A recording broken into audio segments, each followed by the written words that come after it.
Dans cette édition, l'intervention en Syrie retardée. Barack Obama a exprimé son intention d'attendre l'accord du Congrès pour mettre en place l'action militaire. Un débat qui doit se tenir le 9 septembre. En France, François Hollande est sous pression avec les partis de l'opposition qui réclament un vote des parlementaires français. La réforme des retraites, Jean-Marc Ayrault l'a présentée, c'était ce mardi, en mettant en avant le souci de justice du gouvernement. Pas de baisse de la CSG, mais une augmentation des cotisations sociales. C'est la principale mesure, on le verra. Et puis enfin, nous parlerons de l'incontournable braderie de Lille qui se déroule ce week-end dans les rues de la capitale des Flandres. 10 000 exposants, 1 à 2 millions de visiteurs et 500 tonnes de moules englouties. Un vrai week-end de fête avant la reprise ce mardi. Images et réactions dans notre journal qui démarre tout de suite.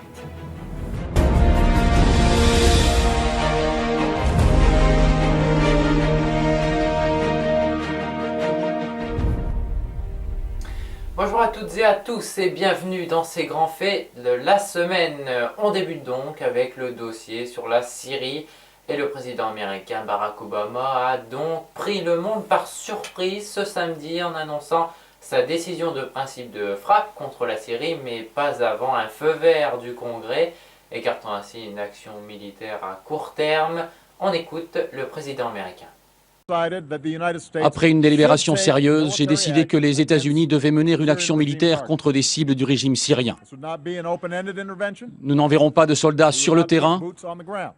Notre action sera limitée dans le temps et elle sera ciblée. J'ai pris une deuxième décision. Je vais demander l'autorisation d'utiliser la force aux représentants du peuple américain, les membres du Congrès. Et puis en France, après les déclarations de François Fillon et Jean-François Copé qui ont tiré la sonnette d'alarme à 24 heures d'intervalle devant les risques d'une entrée en guerre, c'est Jean-Louis Borloo, le patron de l'UDI, qui a mis François Hollande sous pression. Il a réclamé samedi soir un vote des parlementaires français, immédiatement après la déclaration de Barack Obama, décidant de faire voter le Congrès américain. On l'a vu, voyez tout de suite ce reportage de BFM TV. L'Élysée l'a annoncé, la réunion du Parlement mercredi ne débouchera pas sur un vote concernant une éventuelle intervention en Syrie. Mais pour l'opposition, être écarté de cette décision est inconcevable après le refus du Parlement britannique et le vote du Congrès décidé par Barack Obama. Mais il faut évidemment aujourd'hui qu'il y ait une expression du Congrès français. Mais je ne suis pas sûr que l'option militaire soit la plus appropriée et en tout état de cause avec un accord de la communauté internationale. Légalement d'ailleurs, rien n'oblige le gouvernement à demander l'aval du Parlement. C'est l'article 35 de la Constitution. Un texte qui permet de lancer une action militaire sans vote. La seule obligation est d'informer le Parlement dans les 3 jours qui suivent l'action. Mais les élus demandent quand même à être consultés sur le dossier syrien. À l'initiative d'un groupe parlementaire, et je propose à ce que ce soit le groupe parlementaire UMP qui fasse cette demande, ou à sa propre initiative, il vient faire une déclaration sur un sujet, en l'espèce celui-ci, devant le Parlement. Cette affaire est suivie d'un vote, sans engagement de sa responsabilité. Ce vote symbolique au Parlement n'est pas écarté par le gouvernement. Mais il n'aura pas lieu mercredi, puisque François Hollande doit d'abord attendre la décision du Congrès américain. En effet, en cas de refus de ce dernier, la France ne s'engagerait pas dans une action unilatérale en Syrie. Jean-Marc Ayrault a rendu ses arbitrages concernant la réforme des retraites ce mardi. Principale annonce, pas de hausse de la CSG mais une augmentation des cotisations sociales. Des mesures qui rapporteront 7,3 milliards d'euros en 2020 selon le Premier ministre que je vous propose tout de suite d'écouter. Le gouvernement écarte l'augmentation de la CSG. Elle pèserait sur l'ensemble des ménages. Elle n'a pas été créée pour financer les retraites. Ce sont donc les cotisations sociales qui seront sollicitées à un faible niveau et progressivement. C'était d'ailleurs le vœu des organisations syndicales de salariés. Elles augmenteront ces cotisations de 0,15 points en 2014, puis de 0,05 chacune les années suivantes jusqu'en 2017. Et en 2017, l'accroissement sera donc limité à 0,3 points. Tous les régimes seront concernés. Voilà, et avant de parler de la braderie de Lille, ce malheureux accident, une automobiliste légèrement alcoolisée a perdu le contrôle de sa voiture dans la nuit de vendredi à samedi, rue Masséna à Lille donc. 23 personnes ont été légèrement blessées. Ce samedi soir, une seule était encore hospitalisée, mais devrait sortir ce dimanche. La garde à vue de la conductrice de 38 ans, originaire d'Aubourdin, a été prolongée. Allez, cette fois-ci, on parle bel et bien de la célèbre braderie de Lille. Alors officiellement, elle débutait à 14 h ce samedi, mais déjà beaucoup de personnes, vous l'imaginez, faisaient des affaires. Voici quelques réactions de bradeurs recueillies par les équipes de M6 Lille. Très bien. Les moules frites, la foule sympathique, la météo sympathique, ça se passe très bien. C'est génial. Et puis on discute avec les gens, c'est sympathique, c'est convivial. C'est une bonne franquette, une bonne ambiance, donc on rigole quoi. Et la maire de Lille, Martine Aubry, était bien évidemment de la partie. Elle a arpenté les allées de la grande braderie devant les caméras.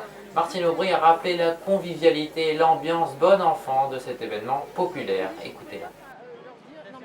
Voilà, je peux dire d'abord le plaisir de se retrouver à la rentrée, de la convivialité, de l'hospitalité, parce qu'on est très heureux de voir, moi en tout cas depuis ce matin, de voir des gens qui viennent de toute la France, qui me disent bonjour de la Bretagne, bonjour de la Bourgogne, bonjour de l'Alsace. Les étrangers aussi très nombreux, dans cette ambiance bon enfant où on espère toujours trouver la petite merveille qu'on espérait trouver ou par hasard. Voilà, c'est toujours une très belle ambiance et ça ne change pas et ça ne bouge pas. La grande braderie de Lille reste donc un rendez-vous populaire incontournable où croiser les chineurs et vendeurs les plus farfelus, le florilège des insolites en images par les équipes de France 3 Nord-Pas-de-Calais. Mission universelle de Séville en 92, avec le roi et la reine d'Espagne, et tous les pays du monde écrits en espagnol. Donc là, si vous voulez apprendre l'espagnol, genre, vous savez pas comment on dit Danemark en espagnol. Paf, Dinamarca. 20 centimes. Objets insolites et personnages hauts en couleur. Chaque année c'est pareil, la grande braderie lilloise nous offre son lot de découvertes. Ça vous le vendez? Oui, ça je le vends. C'est un nid d'oiseau, je le vends 50 centimes. Et les gens, ils sont friands, c'est parce qu'ils mettent des hirondelles en faïence posées dessus en décoration. Des objets et puis des idées. Certaines frisent même le génie comme cette création originale à base de coquilles de moules. Il suffisait d'y penser. L'idée vient de mon père, il est très original, il a voulu faire des choses pour rappeler la braderie, un petit souvenir de la braderie de Lille. Ouais, c'est génial, des jeunes comme ça qui s'investissent dans la braderie, je trouve ça super. Originaux encore, ces deux copains travestis en lapins et qui déambulent dans les rues sans aucun but précis. C'est que de l'amour. Le but en soi, non, il n'y en a pas vraiment. En fait, ça nous permet d'approcher les gens et de se frotter à eux ou de leur faire des câlins. Mention spéciale enfin pour cette poussette spécialement adaptée au transport canin. Les chiens n'y trouveraient, paraît-il, que des avantages. On ne marche pas dessus, on fait plus attention. Et voilà, il faut plus aller, c'est plus en sécurité. Les gens se retournent aussi? Oui, souvent. Parce qu'ici en France, on ne trouve pas ce genre d'article. C'est moins 50% partout, 50% surtout. Une braderie finalement comme toutes les autres, pleine de surprises et de rencontres parfois improbables. C'est aussi ce qui fait son charme. 2013, c'est la braderie de Lille, moins 50% partout.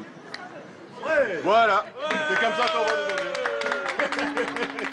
Et voilà donc une belle braderie de Lille et c'est encore avec des images de celle-ci que l'on va se quitter. Passez un excellent week-end, bradez bien si vous avez l'occasion d'y aller, profitez-en. Et puis une bonne semaine bien sûr et une bonne rentrée à tous. Restez branchés sur DMZ TV. Bye bye.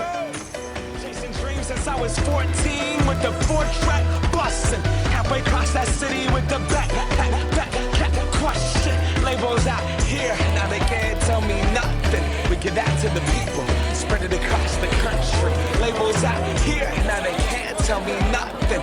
We give it to the people, spread it across the country. Here we go back, this is the moment. Tonight is the night, we'll fight till it's over. So we put our hands up like the ceiling can't hold us. Like the ceiling can't hold us. Here we go back, this is the moment. Tonight is the night, we'll fight till it's over. So we put our hands up like the ceiling can't hold us. Like the ceiling can't hold us. Now, can I kick it? Thank you, yeah. I'm so damn grateful. I grew up really wanna go fronts, but that's what you get when Wu Wu-Tang raised you. Y'all can't stop me. Go hard like I gotta eat it within my heartbeat. And I'm eating at the beat like it gave a little speed to a great white shark on shark. We raw.